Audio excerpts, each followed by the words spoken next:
Hello everyone. आज हम इस वीडियो में दिसंबर 2018 के सीडीपी के क्वेश्चन देखेंगे। तो चलिए शुरू करते हैं।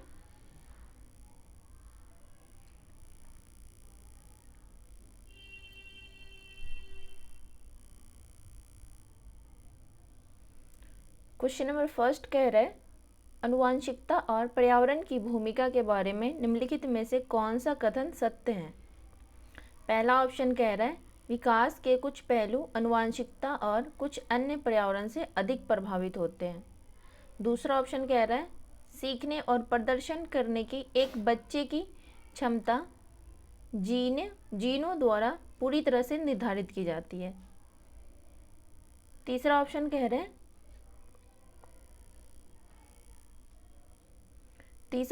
हैं अच्छी देखभाल और पौष्टिक आहार बच्चे के किसी भी जन्मजात विकार को दूर कर सकता है। चौथा ऑप्शन कह रहे हैं, पर्यावरण केवल बच्चे की भाषा विकास में महत्वपूर्ण भूमिका निभाते हैं। तो बताइए क्वेश्चन नंबर फर्स्ट का सही आंसर क्या हो जाएगा। इसका सही आंसर हो जाएगा ऑप्शन नंबर फर्स्ट, विकास के कुछ पहलू आनुवांशिक और कुछ अन्य पर्यावरण से अधिक प्रभावित होते हैं।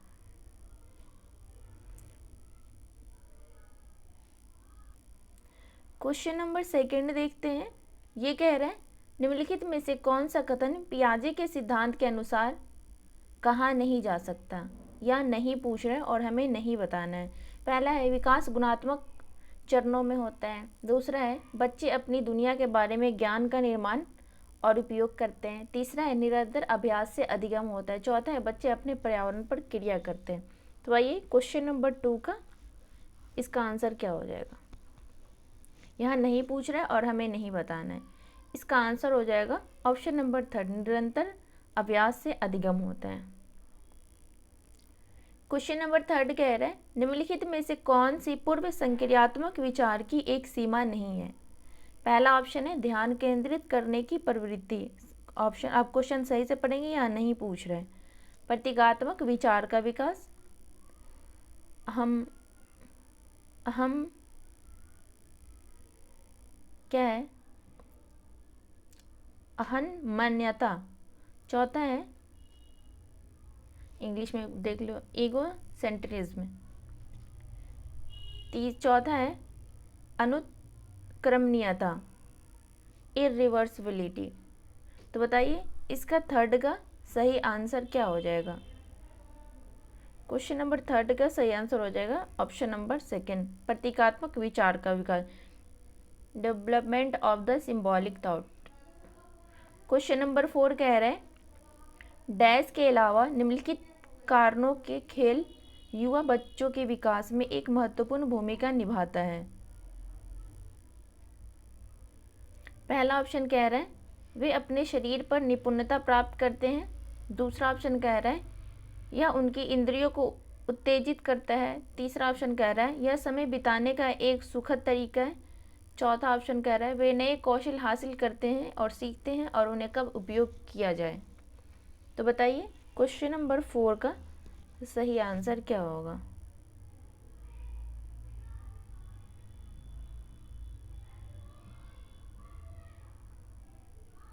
क्वेश्चन क्या कर रहा है, यह डैश के अलावा निम्नलिखित कारणों से खेल युवा बच्चे के विकास में एक महत्वपूर्ण भूमिका निभाता है। इसका ऑप्शन नंबर थर्ड हो जाएगा, यह समय बिताने का एक सुखद तरीका है। क्वेश्चन नंबर 5 कह रहे हैं, निम्नलिखित में से कौन सा प्रश्न बच्चों को गंभीर रूप से सोचने के लिए आमंत्रित करता है। पहला है, क्या आप इसका उत्तर जानते हैं। दूसरा है, सही जवाब क्या है।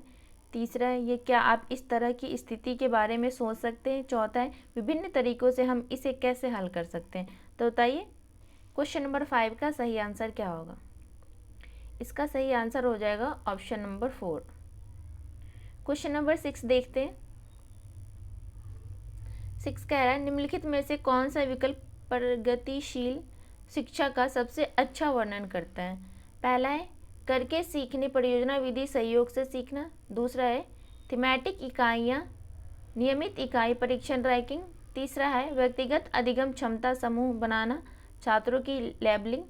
चौथा है, परियोजना विधि क्षमता समूह बनाना रैंकिंग। तो बताइए क्वेश्चन नंबर 6 का सही आंसर क्या होगा।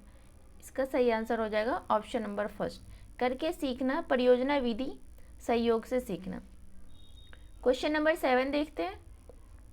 कह रहा है प्रगतिशील शिक्षा के बारे में निम्नलिखित में से कौन सा कथन बताता है शिक्षा स्वयं ही जीवन है। पहला ऑप्शन है स्कूल शिक्षा को यथासंभव लंबे समय तक जारी रखना चाहिए। दूसरा ऑप्शन है स्कूलों की आवश्यकता नहीं है, बच्चे अपने जीवन के अनुभव से सीख सकते हैं। तीसरा ऑप्शन है स्कूल में शिक्षा सामाजिक और प्राकृतिक दुनिया को प्रतिबिंबित कर रहे हैं। चौथा ऑप्शन है जीवन सच्चा शिक्षक है। तो बताइए 7 का सही आंसर क्या होगा। इसका सही आंसर हो जाएगा ऑप्शन नंबर 3, स्कूल में शिक्षा सामाजिक और प्राकृतिक दुनिया को प्रतिबिंबित करे। क्वेश्चन नंबर 8 कह रहे हैं कोहलबर्ग के सिद्धांत के योगदान के रूप में निम्नलिखित में से किसे माना जा सकता है। पहला ऑप्शन है उनके सिद्धांत ने संज्ञानात्मक परिपक्वता और नैतिक परिपक्वता के बीच एक सहयोग का समर्थन किया है।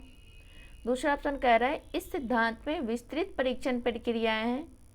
तीसरा ऑप्शन कह रहा है यह नैतिक तर्क और कार्रवाई के बीच एक स्पष्ट संबंध स्थापित करता है। चौथा ऑप्शन कह रहा है उनका विश्वास है कि बच्चे नैतिक दार्शनिक हैं। तो बताइए क्वेश्चन नंबर 8 का सही आंसर क्या होगा। इसका सही आंसर हो जाएगा ऑप्शन नंबर 1। क्वेश्चन नंबर 9 देखते हैं। क्वेश्चन नंबर 9 कह रहे हैं निकटवर्ती विकास का क्षेत्र संदर्भित करता है।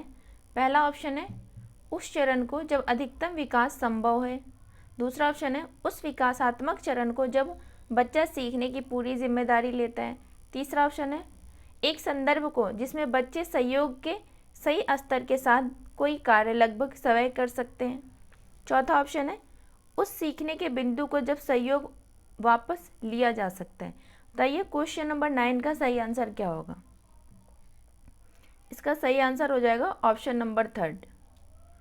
क्वेश्चन नंबर 10 देखते हैं। क्वेश्चन नंबर 10 है एक उभयलिंग व्यक्तित्व पहला है स्त्री लक्षणों वाले पुरुषों को संदर्भित करता है। दूसरा है में आमतौर पर माने गए मर्दाना और स्त्री गुणों का समायोजन होता है। तीसरा है दृढ़ और अहंकारी होने की आदत है। चौथा है समाज में प्रचलित रूढ़िवादी लिंग भूमिकाओं का पालन करते हैं। तो बताइए क्वेश्चन नंबर 10 का सही आंसर क्या होगा। इसका सही आंसर हो जाएगा ऑप्शन नंबर 2। क्वेश्चन नंबर 11 देखते हैं। बच्चे डैश को छोड़कर अन्य सभी के द्वारा लिंग भूमिकाएं ग्रहण करते हैं। पहला है मीडिया, दूसरा है सामाजिक ज्ञान, तीसरा है संस्कृति, चौथा है ट्यूशन। तो बताइए 11 का सही आंसर क्या होगा। 11 का सही आंसर हो जाएगा option number 4 tuition. Question number 12 कह रहे हैं मानकीकृत परीक्षणों की आलोचनाओं में से एक यह है कि पहला है वो मुख्य रूप से मुख्य धारा की संस्कृति का प्रतिनिधित्व करते हैं और इसलिए पक्षपाती हैं। दूसरा है उनकी भाषा को समझना मुश्किल है। तीसरा है परीक्षण बड़ी आबादी पर लागू नहीं किया जा सकता। चौथा है वे बच्चे की क्षमता की स्पष्ट तस्वीर नहीं देते हैं। तो बताइए क्वेश्चन नंबर 12 का सही आंसर क्या होगा। इसका सही आंसर हो जाएगा ऑप्शन नंबर 1। क्वेश्चन नंबर 13 देखते हैं। एकाधिक बुद्धिमानी का सिद्धांत कहता है कि पहला ऑप्शन है बुद्धि तेजी से बढ़ाई जा सकती है। दूसरा है बुद्धि कई प्रकार की हो सकती है। तीसरा है पेपर पेंसिल परीक्षण सहायक नहीं है। चौथा है प्रभावी अध्यापन के द्वारा बुद्धि बढ़ाई जा सकती है। तो बताइए क्वेश्चन नंबर 13 का सही आंसर क्या होगा। इसका सही आंसर होगा ऑप्शन नंबर 2, बुद्धि कई प्रकार की हो सकती है। क्वेश्चन नंबर 14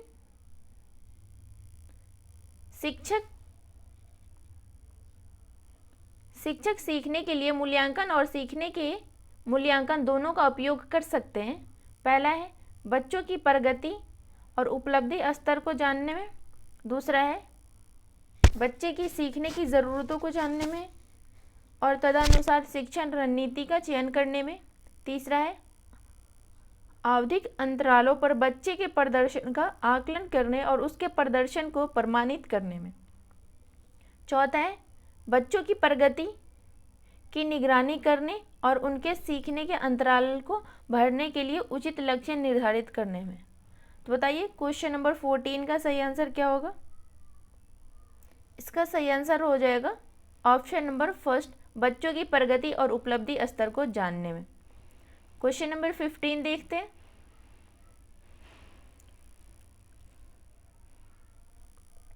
निम्नलिखित में से कौन सा सतत और व्यापक मूल्यांकन से संबंधित नहीं है? पहला है, इसे भारत के शिक्षा के अधिकार अधिनियम द्वारा अनिवार्य किया गया है। दूसरा है, यह शिक्षण अधिगम प्रक्रिया का एक अभिन्न अंग है। तीसरा है, यह अभिन्न शिक्षा क्षेत्रों में बच्चे की उपलब्धि पर केंद्रित है। चौथा है, यह बच्चों को धीमे, खराब या बुद्धिमान के रूप में चिन्हित करने में उपयोगी होता है। तो बताइए 15 का सही आंसर क्या होगा? 15 का सही आंसर हो जाएगा ऑप्शन नंबर 4।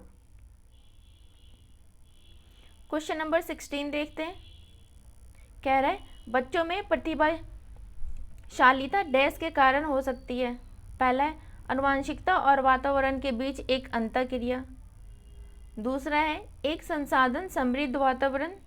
तीसरा है, सफल माता पिता। चौथा है, एक अनुशासित दिनचर्या।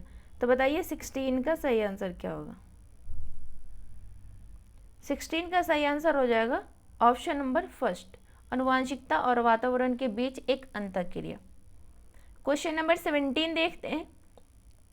सामाजिक आर्थिक रूप से वंचित पृष्ठभूमि से आने वाले बच्चों को कक्षा में माहौल की आवश्यकता होती है जो, पहला ऑप्शन है, उन्हें अच्छा व्यवहार सिखाता है। दूसरा है, उनके सांस्कृतिक और भाषाई ज्ञान को महत्व देता है तथा उनका उपयोग करता है। तीसरा है, उनकी भाषा के उपयोग को हतोत्साहित करता है ताकि मुख्य धारा की भाषा सीख सके। चौथा है, बच्चे की उसकी क्षमताओं के आधार पर वर्गीकृत करते हैं। तो बताइए 17 का सही आंसर क्या होगा? 17 का सही आंसर हो जाएगा ऑप्शन नंबर सेकंड।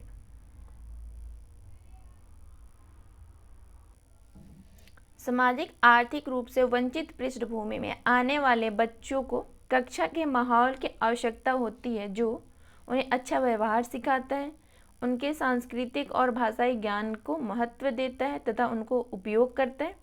तीसरा है, उनकी भाषा के उपयोग को हतोत्साहित करता है ताकि मुख्य धारा की भाषा सीख सके। चौथा है, बच्चों की उनकी क्षमताओं के आधार पर वर्गीकृत करता है। तो बताइए क्वेश्चन नंबर 17 का सही आंसर क्या होगा? इसका सही आंसर हो जाएगा option number second. Question number 18 कह रहे हैं, कक्षा में सृजनात्मक और प्रतिभाशाली बच्चों के लिए आवश्यक हस्तक्षेप निर्भर करता है। पहला ऑप्शन है, शिक्षक द्वारा अनुकूलित और प्रेरक निर्देशन तरीकों के उपयोग पर। दूसरा है, उन्हें अतिरिक्त समय दिए जाने पर। तीसरा है, उनके प्रति स्नेह होने के नाते पर। चौथा है, उन्हें अन्य बच्चों को पढ़ाने की जिम्मेदारी देने पर। तो बताइए 18 का सही आंसर क्या होगा? 18 का सही आंसर हो जाएगा option number first.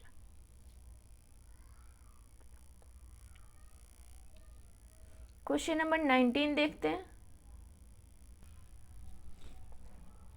Question number 19 है, अति संवेदनशील बच्चों को सीखने में मदद करने के लिए निम्नलिखित में से कौन सा तरीका उपयुक्त तरीका नहीं है? पहला ऑप्शन है, एक कार्य को छोटे प्रबंधनीय खंडों में तोड़ना।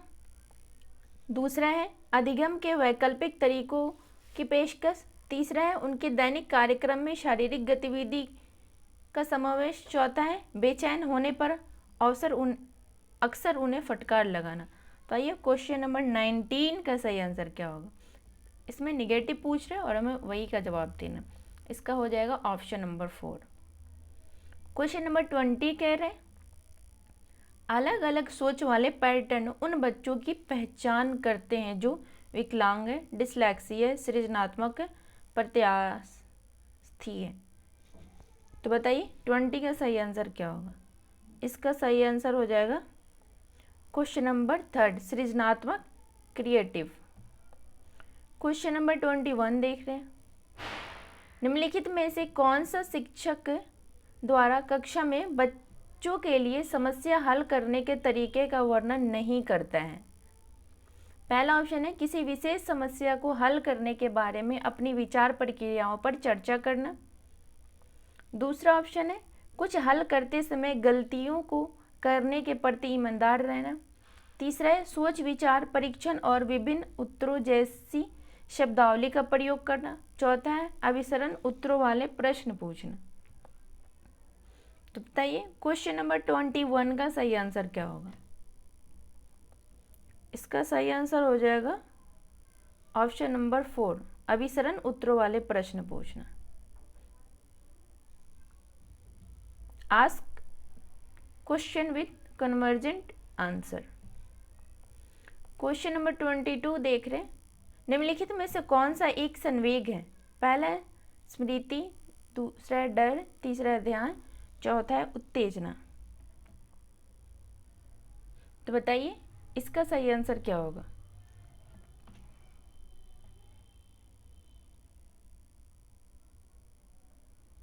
इसका सही आंसर हो जाएगा ऑप्शन नंबर 2, डर। क्वेश्चन नंबर 23 देखते हैं।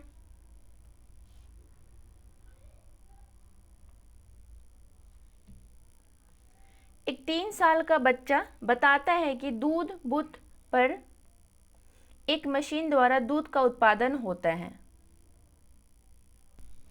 निम्नलिखित में से कौन सा बच्चे की समझ का सबसे अच्छा स्पष्टीकरण प्रदान करता है? पहला है बच्चे को दुनिया का बहुत सीमित अनावरण ज्ञान है। दूसरा है बच्चे का जवाब दूध बूथ से दूध खरीदने के अपने अनुभव पर आधारित है। तीसरा है बच्चे ने गायों को कभी नहीं देखा। चौथा है बच्चे का परिवार बच्चे को एक प्रेरक वातावरण प्रदान नहीं करता। तो बताइए 23 का सही आंसर क्या हो? इसका सही आंसर हो जाएगा ऑप्शन नंबर 2। क्वेश्चन नंबर 24 देखते हैं। निम्नलिखित में से कौन सा शिक्षक की भूमिका का सबसे अच्छा वर्णन करता है? पहला है कक्षा में शिक्षक की सबसे महत्वपूर्ण भूमिका अनुशासन को बनाए रखना है। दूसरा है एक शिक्षक को निर्धारित पाठ्य पुस्तक का पालन करना चाहिए। तीसरा है पाठ्यक्रम को समय पर पूरा करने के साथ दोहराने के लिए पर्याप्त समय देना महत्वपूर्ण है। चौथा है आराम के लिए जगह बनाना जहां बच्चे संवाद और पूछताछ के माध्यम से सीखते हैं। तो बताइए 24 का सही आंसर क्या होगा? इसका सही आंसर होगा ऑप्शन नंबर 4। क्वेश्चन नंबर 25 देखते हैं। निम्नलिखित में से कौन सी कक्षा समृद्ध शिक्षा को प्रोत्साहित करती है? पहला है वह कक्षा जिसमें प्रदर्शित विभिन्न प्रकार की सामग्री बच्चों की पहुंच से परे हो ताकि सामग्री लंबे समय तक चलती रहे। दूसरा है वह कक्षा जिसमें खुली गतिविधि कोने हो और विभिन्न प्रकार के बाल साहित्य खुली ताक शेल्फ में रखी हो जो दिन के किसी भी समय प्राप्त किया जा सके। तीसरा है अलमारी में अच्छी तरह संगठित सामग्री वाली कक्षा जहां सामग्री को सप्ताह में एक बार मुक्त खोल के लिए बाहर लाया जाता हो। चौथा है पाठ्य पुस्तक सामग्री द्वारा संरचित और योजनाबद्ध अधिगम वाली कक्षा। तो बताइए 25 का सही आंसर क्या होगा? इसका सही आंसर हो जाएगा ऑप्शन नंबर 2। क्वेश्चन नंबर 26 है ये, निम्नलिखित में से कौन सी कक्षा पाठ्य पुस्तकों की भूमिका का सबसे अच्छा वर्णन करता है? पहला है वे कक्षा में उपलब्धि संसाधन और संदर्भ सामग्री में से एक है। दूसरा है वे एक राज्य या राष्ट्र में अधिगम में एक रूपता बनाए रखते हैं। तीसरा है वे अध्ययन के पाठ्यक्रम के बारे में शिक्षकों और माता पिता को मार्गदर्शन प्रदान करते हैं। चौथा है वे संसाधन रहित संदर्भ में सबसे आवश्यक अधिगम संसाधन बनाते हैं। तो बताइए क्वेश्चन नंबर 26 का सही आंसर क्या होगा? इसका सही आंसर हो जाएगा ऑप्शन नंबर 1। क्वेश्चन नंबर 27 देखते हैं। राष्ट्रीय पाठ्यचर्या फ्रेमवर्क 2005 ने अपनी समझ डैश से प्राप्त की है? पहला है मानवतावाद, दूसरा है व्यवहारवाद, तीसरा है रचनावाद, चौथा है संज्ञानात्मक सिद्धांत। तो बताइए क्वेश्चन नंबर 27 का सही आंसर क्या होगा? इसका सही आंसर हो जाएगा ऑप्शन नंबर 2 रचनावाद। क्वेश्चन नंबर 28 देखते हैं। कक्षा में बच्चों को प्रेरित समझा जा सकता है यदि वे अच्छी तरह से वर्दी पहने स्कूल में आते हैं, वे कक्षा में अनुशासन बनाए रखते हैं, वे सभी उपस्थिति में नियमित हैं, वे शिक्षक से स्पष्टीकरण प्राप्त करने के लिए प्रश्न पूछते हैं। तो बताइए 28 का सही आंसर क्या होगा? इसका सही आंसर हो जाएगा ऑप्शन नंबर 4। क्वेश्चन नंबर 29 है ये, निम्नलिखित में से कौन सा बच्चों में अधिगम में सुधार करने के लिए सबसे अधिक उपयुक्त है? पहला है नियमित मूल्यांकन परीक्षा आयोजित की जानी चाहिए। दूसरा है शिक्षक को विभिन्न उदाहरणों और चित्रों का उपयोग करके विषय की व्याख्या करनी चाहिए। तीसरा है कक्षा में सभी प्रकार की शिक्षण सामग्री होनी चाहिए। चौथा है शिक्षक को वास्तविक जीवन स्थितियों पर बच्चों को एक दूसरे के साथ बातचीत करने में मदद करनी चाहिए। तो बताइए 29 का सही आंसर क्या होगा? इसका सही आंसर हो जाएगा ऑप्शन नंबर 4। आज का लास्ट क्वेश्चन है ये, क्वेश्चन नंबर 30 कह रहे हैं अनुशासन जो अधिगम वातावरण में एक महत्वपूर्ण भूमिका निभाता है किस तरह की मदद करता है? पहला है बच्चों को अपनी शिक्षा को विनियमित और मॉनिटर करने के लिए। दूसरा है चुप्पी साधे रहने के लिए। तीसरा है शिक्षकों को निर्देश देने में। चौथा है बच्चों को उनके पाठ रटकर याद करने में। बताइए क्वेश्चन नंबर 30 का सही आंसर क्या होगा? इसका सही आंसर हो जाएगा ऑप्शन नंबर 1।